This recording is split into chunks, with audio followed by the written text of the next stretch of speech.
Hello and welcome to another episode of Chasing Hope with me, Catherine Abraham.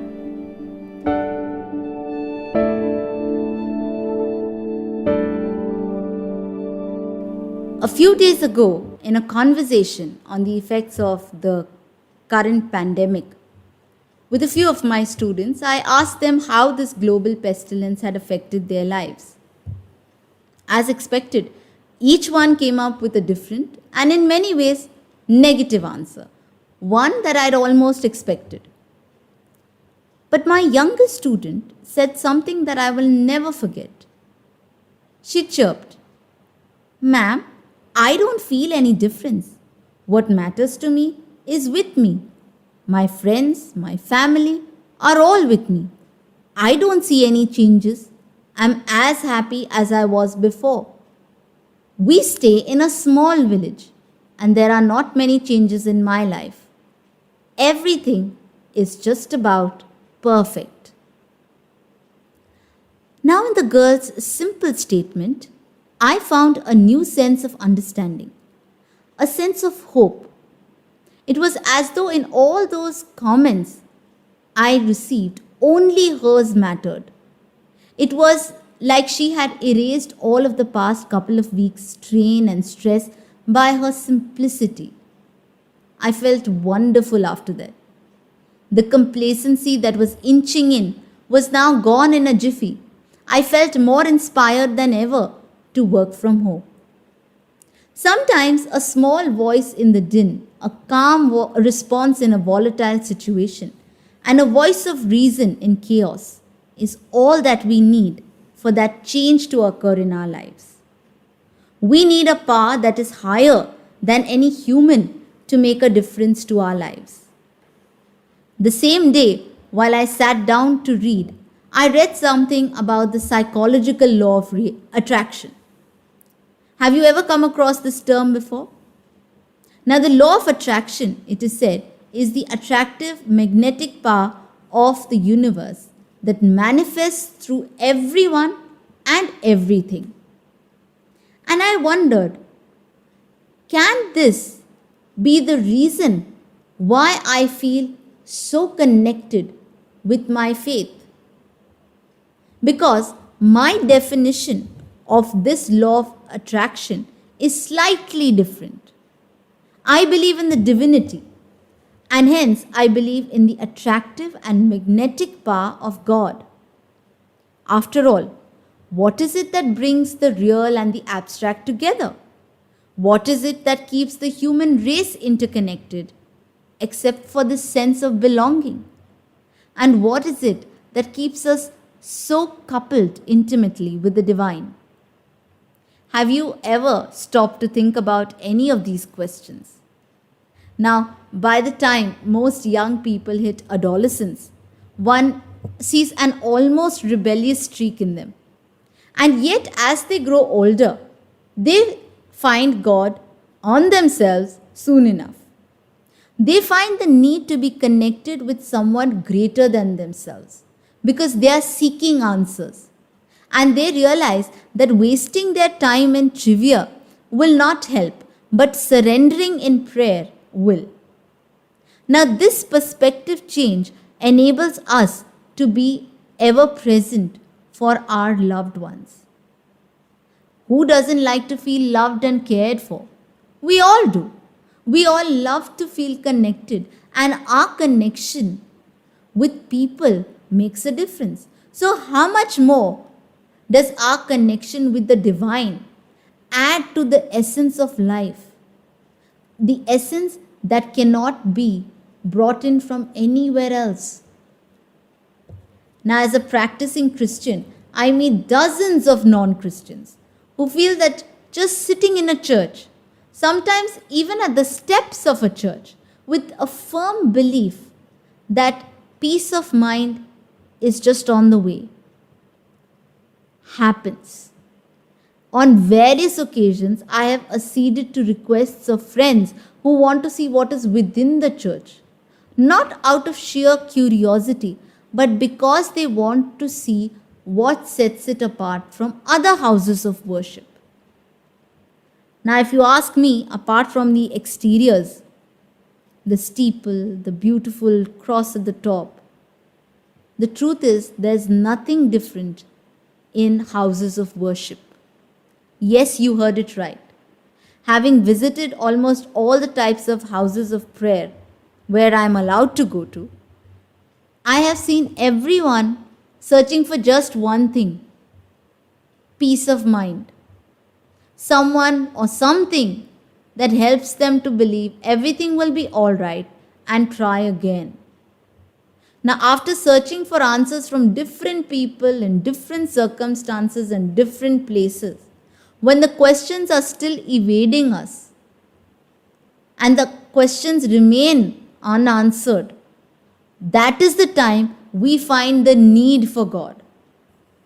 And this is the unfortunate reality. Because when we don't find our answers, we realize that we are missing out on something. So, say for example, a lot of times people say that until and unless you go to church, you won't feel God. And that's absolutely far from the truth. Because I could be lying on a street helpless. I could be dying. I could be standing in a crowd, absolutely lost. And all I have to do is to close my eyes and with a sincere heart call upon God. Because it is this undivided faith that manifests itself anywhere. And it is this that we need to nurture. So now I need you to hold that thought, because I have one more question for you. What if I told you that there have been people who have not just felt this divine law of attraction, but have sacrificed their life for it? Just like a lover who is so deeply connected with the one he loves that he cannot be separated from her even for a minute. So, should death try to separate them, they give up the ghost together. The connection between God and man, my friends, is far deeper than this. But what is it that keeps God and man connected? What is this law of divine attraction, where a person is ready to embrace death for a God he hasn't seen? The story of Stephen tells us this. Since Stephen was a young man who is known as the first martyr in Christendom, for he refused to give up on his faith. His defense of his faith before the rabbinic court enraged the Jewish audiences, so much so that he was taken out of the city and stoned to death. But you know what's so beautiful about his story? His final words were a prayer of forgiveness for his attackers, which echo those of Jesus on the cross. And this is not all. Various people throughout history have sacrificed their lives for the truth. The question is, how does one define the truth? It's simple, it's unchangeable, it's unalterable, and most importantly, truth is something that can never inspire doubt. So if you find yourself questioning your faith, then you need to ask, is that the truth I am looking for? Now, Jerome and Huss, very early Bohemian reformers, knew who they stood for. The story of Jerome and Huss, which should be ideally widely talked about, has been just reduced to another chapter of history. Now, for you to know, Huss was born into a poverty-stricken home, and he got into priesthood for a mere living. But it was only when he was inducted and when he began to study the Bible that he started to question his life, his beliefs, and soon he started rediscovering the truth that was beguiling him, a truth that he could not question anymore. He began to read the scriptures, and the same people he once denounced as fake suddenly began to make complete sense to him. But his life had a greater purpose. He went ahead and preached against his previous beliefs, something his former bosses and friends could not accept. And so, after a few years, Jerome was burnt alive at the stake. Huss was burnt at the stake, for they refused to recant and refused to change for a convenient truth. Now, this is where I always shudder, because I ask myself, is my faith this strong? Can my faith be like that round mustard seed that Christ refers to? Can it be made the way Jerome and Huss had it? Am I prepared to go on a cross and to burn at a stake? And if the answer is an honest yes, you are already on your path of divine enlightenment. And I don't mean to say that there is only one path. But here, what I am trying to say is that we need to choose God consciously over all else, so that the path is revealed to us. Because unlike what many people believe, God reaches out to us every single moment. He gives us our moments of reflection. He allows us to ask questions. And when nothing makes sense, He also gives us answers.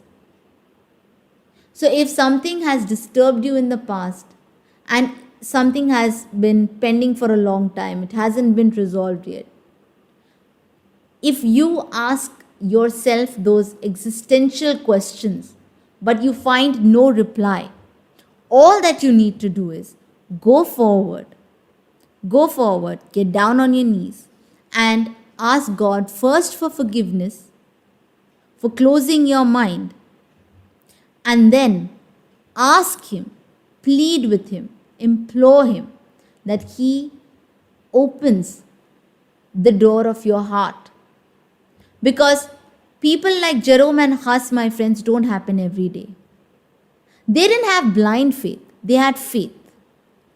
And their faith was so particular, was so rounded, was so perfect that they never found the need for anything else.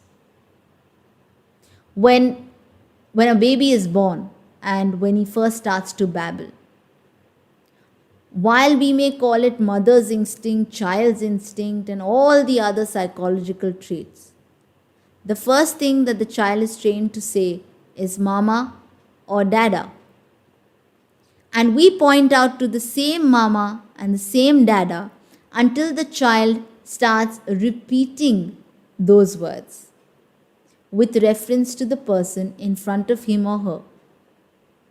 So basically, if you're a child and I keep on telling you something until you begin to believe it blindly, then what I have essentially done is I have instilled within you a faith in my word. Now, when we talk about God and the divine law of attraction, we are looking at getting conditioned by God's word. And for that, we need to keep going back to our faith, keep going back to our Bible, and keep going back to all these stories so that we instill the same blind faith that a child has in his parents. So, my friends, I want to encourage you today to move from these redundant belief patterns that you have been following, because that's all you saw, heard, and shared. Now is the time to ask the right questions. And if you have those questions, I'll go a step further and even encourage you to write those questions to us so that we can try and answer them for you. Because when you read about Stephen, Jerome, Huss, people who willingly gave their lives up for a cause they believe and a faith they clung, we realize that even our lives have a purpose attached to them. And hence, it is our duty to meet our purpose at least halfway through. So, please look at your faith with a new understanding. Give yourself the benefit of doubt, and if you have enjoyed today's episode, make sure that you write in to me. I am available on Twitter, Facebook, even on email. So if you have a prayer request, you can send it across. If you have any other request to add a particular biblical truth or a fact to our subsequent episodes, please let us know, and we will make sure that it is incorporated in one of our future episodes. Thank you so much for tuning in, and this is me, Catherine Abraham, signing off. Thank you so much once again, and have a lovely week.